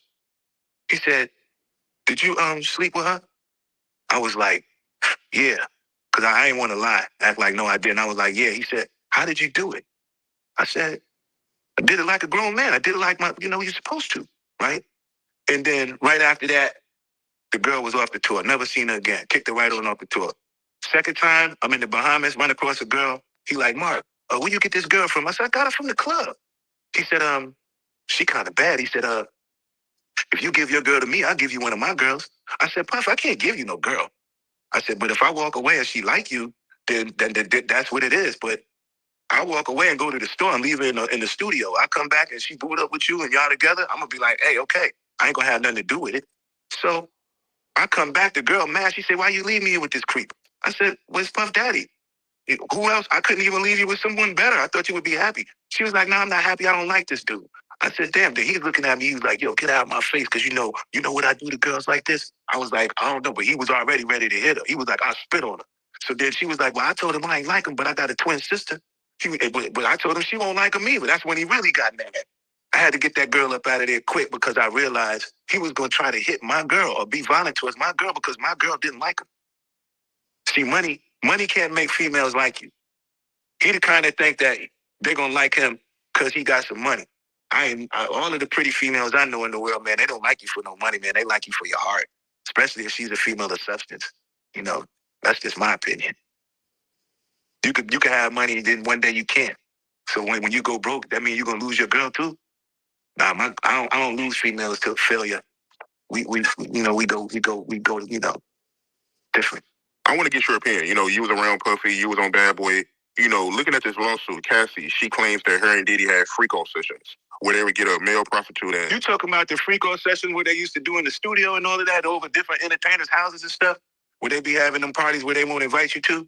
And they be like, we having a party tonight, but this ain't your kind of party. You be like, yeah, I ain't going. I don't want to go. Freak-off parties, when you go in there, to be, yo, let me tell you something. We used to go in the club. We go into the nightclub, right? And we go and get to the VIP. All of these girls come around the VIP, and they just be standing there. And let me tell you something, man. I'm going to get back with you. We got to rewind this back. We used to go when we go to the club, we used to have these bottles, right? And on this bottle, they be regular Moet bottles. On them bottles right there, they been had something to make the girls be real slippery and all of this kind of stuff. So when you get up, they be like, don't touch them bottles right there and only drink them bottles right there. So we already knew what the drill was. You just don't mess with them bottles, right? Then all of the girls is in the club after a while. They all running, opening up their mouth like little birds. They just run around just popping pills in their mouth. Pop pill. And then that was the party. But all of the females that was in, that's what they wanted. That was what party. It was part of the hip-hop culture. We ain't seen nothing wrong with it until Bill Cosby got in trouble. He did one too many. Man, look. Let me tell you something, I don't mean to cut you, this funny. I used to, we used to be on the road, you'd be like, yo, let me go to my Puff room, see what they doing. And you knock on Puff door, he'd be sitting there damn near butt naked. You ever just had a grown-ass man answer his hotel door butt naked, and they'd be like, come on in? You'd be like, I'll come back. You ever close your eyes, you'd be like, that shit not presentable. And then walk away, because see, what happens is, if they be like, come on in, and then you come on in, they be like, this man just came into my room, I'm sitting there butt-ass naked, I told him to come on in, and he came on in. You be like, so what's going on for the day? Acting like you don't notice he did naked. You be like, bro, put some clothes on. What are you doing? I don't want to see you naked. Grown man stuff. Yo, that's kind of disrespectful. So when you get, that's called the test off. How you make sure you breaking in. Yo, call the artist up here to the room, tell him I want to have a meeting by my tub. He be in there by the tub and stuff, soaking and stuff. But naked, you be like, how? Freak off pop for the day, acting like you don't notice he there naked. You be like, bro, put some clothes on. What are you doing? I don't want to see you naked. Grown man stuff. Yo, that's kind of disrespectful. So when you get, that's called the test off. How you make sure you breaking in. Yo, call the artist up here to the room, tell him I want to have a meeting by my tub. He be in there by the tub and stuff, soaking and stuff. But naked, you be like, how the hell am I supposed to have a meeting with a nigga butt naked in the tub? Nah, man, come back, man. Let me know when you're presentable. And then freak off parties, man, listen. I'm not an angel. I ain't never did nothing morally incorrect, but I definitely not. The girls definitely have my share of pretty women and being famous. It just came with the life. But also what came with it was a lesson. Also what came with it was, you know what, you can't keep doing the same thing over and over and over again and still expect to find somebody to truly love you. That right there, those kind of parties kept me from finding somebody who really cared about me. And it took me to leave those kind of parties, those kind of people, all that energy alone, just to even better understand me. That's what I did. That's where I've been. That's why I totally vanished from everything and said, you know, I'm going to be a better man, a stronger man.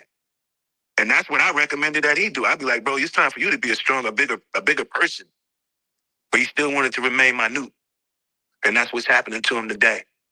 See him. Yeah, that's wild, man. Him opening up the door naked, man. That's weird behavior. Yeah. Anytime a man's naked around you and they feel comfortable with being naked around you, you know what I'm saying? You be like, something ain't right, man. What do you know what I mean? You know I knocked on the door. You knew it was another dude at the door. Like when I knocked, you know what I'm saying? Then you just go open the door, come on in. Walking with his butt out. You know, nah, I just closed the door. I'll see you later, bro. I guess y'all not ready for the day. So that's weird behavior. That's crazy, man. And yes, this is the Art of Dialogue. Make sure y'all subscribe to his YouTube channel, The Art of Dialogue. Yes, sir.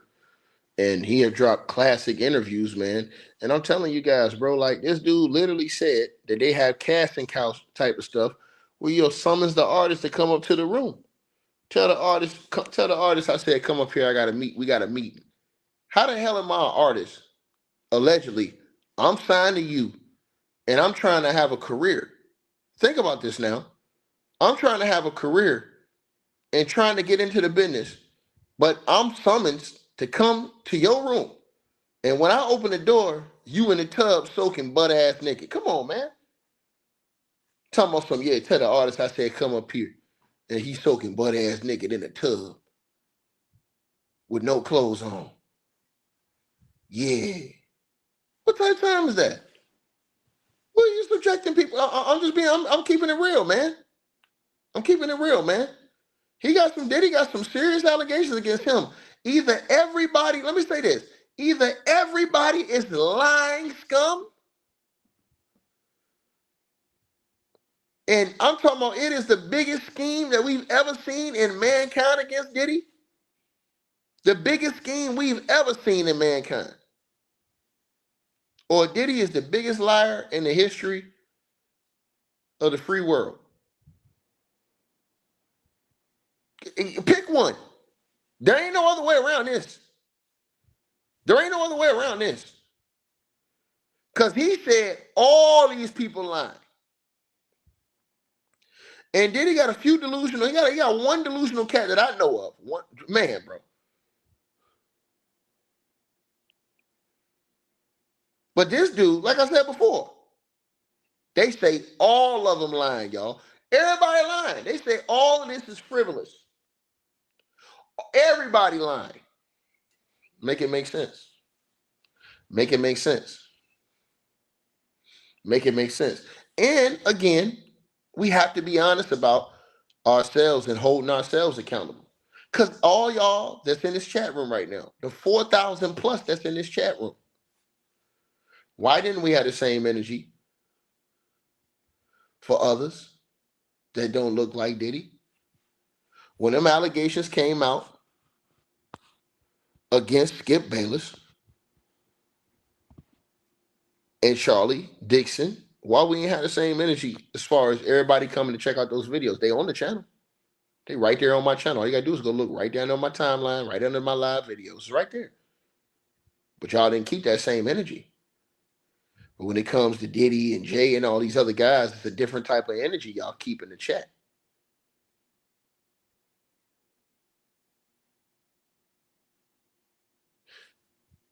Then, like I said, when you start talking about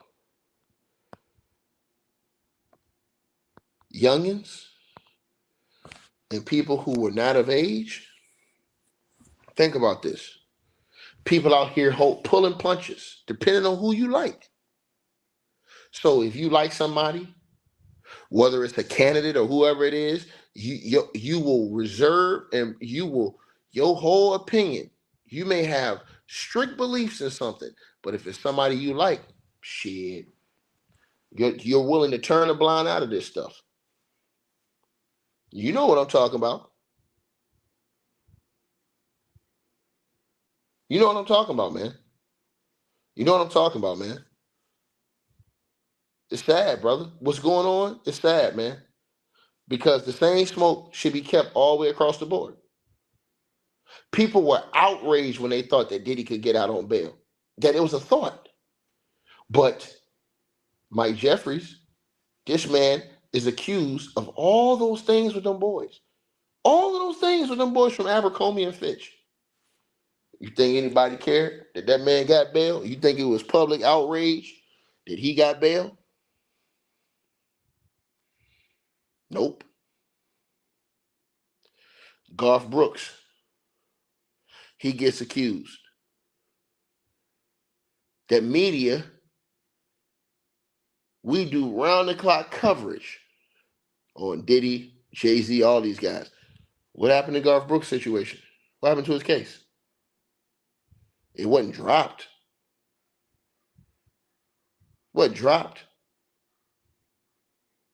Still out there.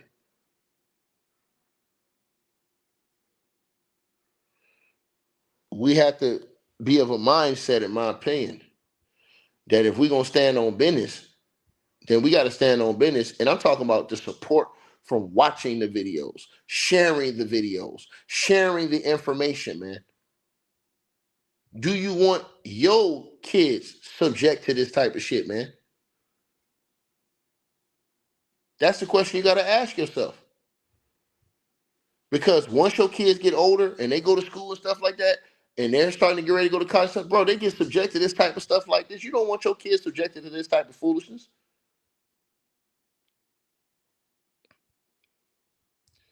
That girl said she told Skip Bayless. She said she told Skip Bayless that she was only trying to work. That girl on the right-hand side of your screen said she told Skip, I'm a single mother and I'm trying to work and keep my job, man. I don't want to have sex with you. That's what she said she told Skip.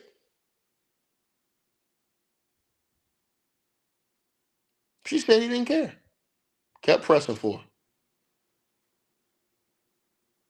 Kept pressing for her. There's no public outcry about this stuff. It's only a few cats that's really talking about this.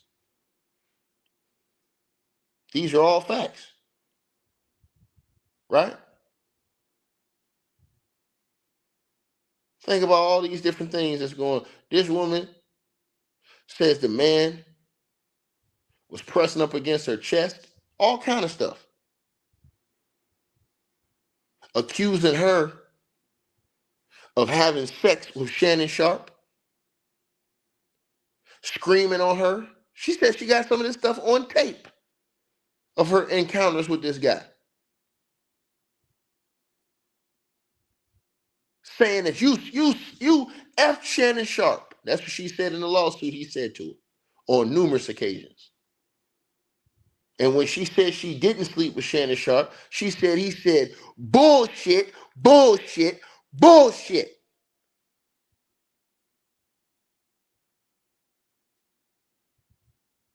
Think about that. Think about that. Right?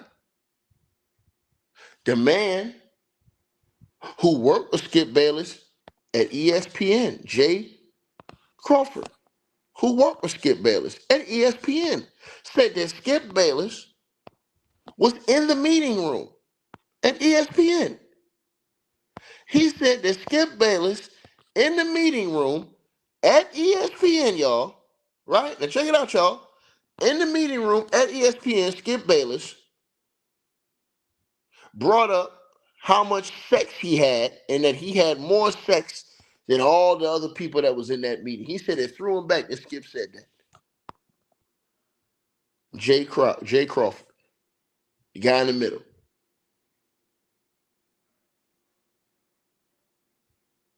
That's what he said.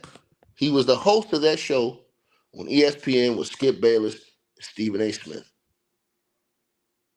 You think these people care?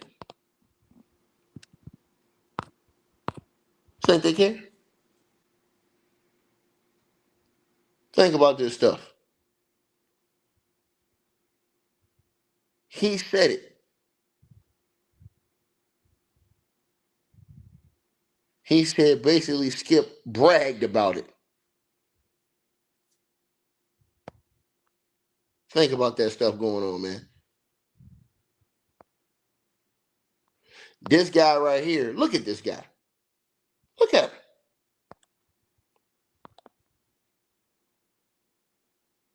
Accused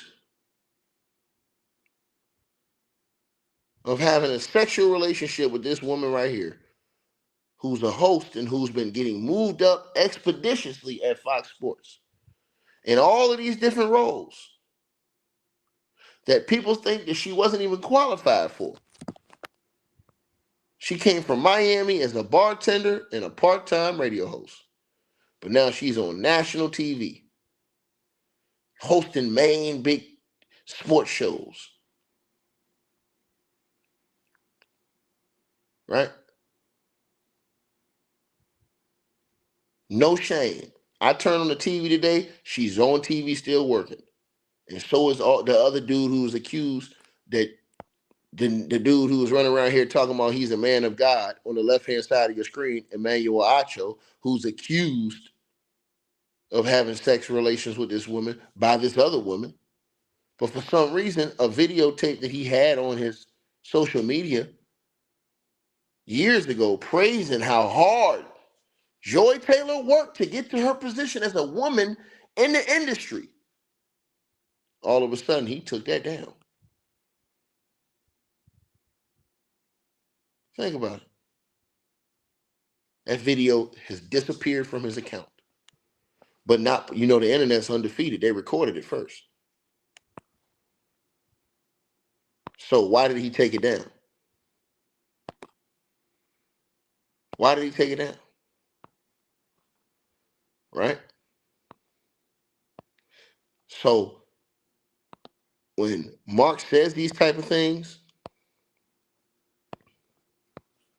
and talks about all these different things that allegedly went on, man, bro, and people say, oh, he's just lying, this and the third. It's insane to me. Yeah, that is weird, man. But I want to ask you about a rumor. Is it true that Diddy, he got Wendy Williams fired? Did Diddy get Wendy Williams fired? Yeah, he sure did. And then what happened? It was I did the Wendy Williams show. Yeah, when I if I remember this story right, Wendy Williams she was saying a whole bunch of stuff about Puff that y'all talking about right now. In fact, Wendy Williams was the first one to expose Puff. And the things that she was saying about Puff, the allegations, he was denying them. But Wendy was in the way saying she knew him. So the more and the more she kept talking about it, the more and more he used his power to get her fired. And then she wasn't supposed to say his name out her mouth again unless she was doing an interview or something like that she could speak on him. So when I went to do the interview, she was really happy to have me on the show because she had a chance to talk about him again. Yeah, that's what happened. Because she was telling about all of these freaky parties and all of that, all of the male-male relationships, and talking about the people in those high powers and what they're doing to these little boys like that, giving them record labels. And they're giving these little boys, every boy, they was a bad boy, gave him a record label. Bad boy. Bad boy, get out of here. So Wendy been telling them kind of stories. They was like, damn, she putting out too much information. See, this was before, these kind of things could have been going on forever. From the start from the beginning of the money, as soon as the check was signed over, what did you have to do? I had to get touched in the booty. That's not good. You know, you know. But some people is like that. They got that in every walk of life, not just in the music industry. They got police officers is even doing it in the police station now. Right. But I want to ask you, right? How did Diddy act around females? Insecure. Like he act like he was the prize in the loaf of Wonder Bread. You know, he's like, you know, he's very insecure. He's very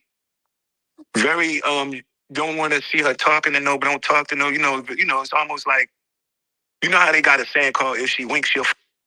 If he catch you winking, he catch that girl winking, he's offended. Because if you wink, you. But how could somebody be? You know, certain girls he must have been selfish about, and some females he wasn't as selfish about them as others. Because if he really liked to see people have sex with his girl, then why would he be upset about somebody trying to talk to his girl? So I guess there was a difference between the women that he thought was his, that you can't touch, versus the women that he felt was just the ones you freak off with. Like, did he freak off with Kim Porter? I probably doubt that he would. Did he freak off with Sarah? I highly doubt he would do that. Those would be a different kind of caliber relationship. Did he freak off with Cassie? Yeah, he did that. Why? Because he didn't have as much respect maybe for her that he had for the other females.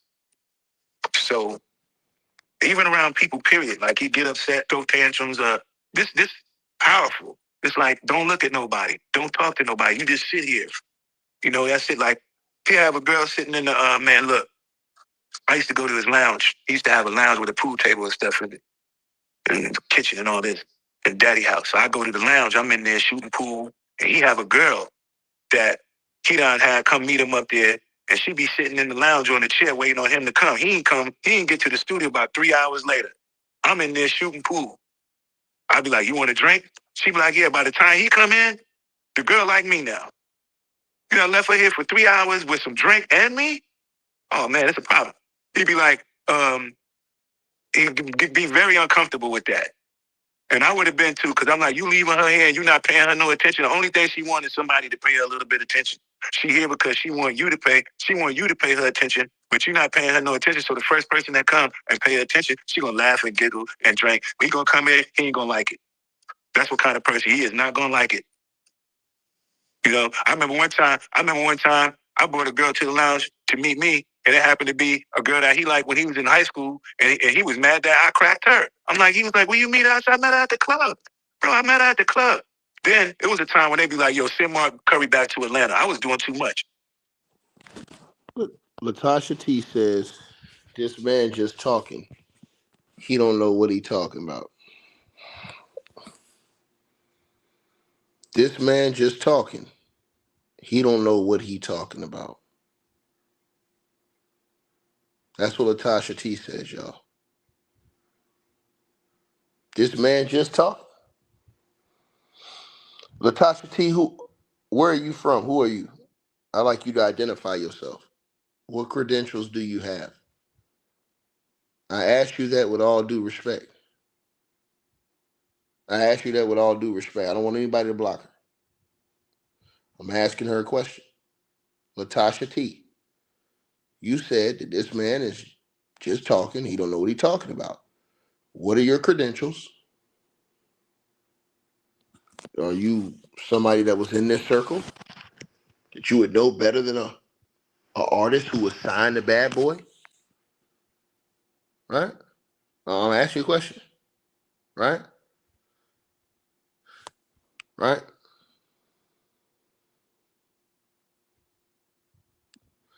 You said we already reported Kim was made to lock Cassie pad. How was that more respectful, more respect than Cassie got? He's telling from his perspective. Let me explain this to you because I know you're trying to type fast, so I'm not going to disrespect you. Latasha, let me say this to you, baby. All right, because I don't want to disrespect you. You know what I'm saying? I'm gonna say this to you, man. When you talk to different people, Everybody's not going to give you the same exact count of stories because some people have different views and different accounts. The premises may be the same, but different details may be different. They used to have a thing when you watched legal TV that if everybody gave you the exact same detail, it was probably coerced.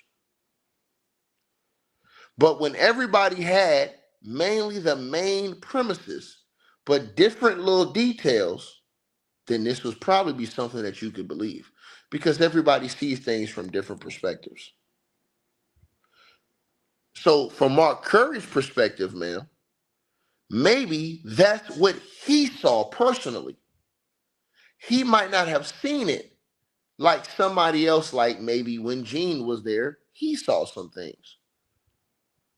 Because maybe he was in a different type of a position or a different standpoint or whatever like that. That is perfectly normal. I hope I explained that well for you, man. I was like, man, I'm going to the club tonight. I'm going to crack all the pretty girls. And I was doing it. I had this crib over there, all of the perks and all of this. Man, you crazy. That created a big problem. You could tell when certain girls I would talk to and I would get on, he'd be like, he ain't like that. Not the ones that he been like us since high school. You leave him alone. I ain't know it. Yeah, he wasn't feeling that. But I want to ask you, what you think about the rumor that Diddy had something to do with Tupac getting killed? With Puffy want to have Tupac out of here. Okay. Let me tell you something interesting. The day that Jake got killed in the club in Atlanta, Suge friend, Suge flew from Atlanta to New York. He picked up Misa and Justin and then flew to Los Angeles. So you remember the things of what Suge was doing to people. Suge was he'd sleep with Chili. He had a relationship with her. Suge was running around trying to act like he was with Misa. So he was doing everything he could do to possibly get up under this man's skin.